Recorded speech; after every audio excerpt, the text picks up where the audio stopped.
এই মুস্তাক, মুস্তাক, এই মুস্তাক, কি হয়েছে ভাই? দেখ এগুলো কি করা ঠিক হচ্ছে? নামাজের সময় হয়ে যাচ্ছে, নামাজ পড়তে যাচ্ছিস না। যখন রোজার মাস আসে তখন রোজাও করিস না। এগুলো কি হচ্ছে বল? এগুলো কি আমাদের মহান সৃষ্টিকর্তা সহ করবে?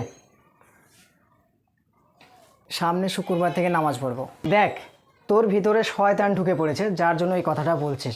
দেখবি অনেক মানুষ আছে, সেই মানুষের ভিতরে কিছু মানুষ ধর ফজরের নামাজটা কাজা করে ফেললো, ফজরের নামাজটা কাজা হয়ে গেল, জোহরের নামাজের সময় হয়ে গেল। তখন সেই ব্যক্তি বলল যে আমার ফজরের নামাজটা কাজা হয়ে গেছে, তাহলে জোহরের নামাজটা পড়ে কি করব। তখন সেই নামাজটাও সে কাজা করে দিল, দিয়ে আসরের নামাজের সময় হয়ে গেল। আসরের নামাজেও কিন্তু সে এই কথাটাই বলে যে আমার জোহর ফজর সব কাজা হয়ে গেছে, তাহলে আসরের নামাজটা পড়ে কি করব। এইভাবে সে 5 ওয়াক্ত নামাজ কাজা করে দিল। এরকমভাবে দিনের পর দিন নামাজ কাজা করতে থাকে এবং তাকে শয়তানে পাকড়াও করে ফেলে, ঠিক আছে। তখন সে বলে যে আগামী সামনে শুক্রবার থেকে আমি নামাজ পড়া ধরবো।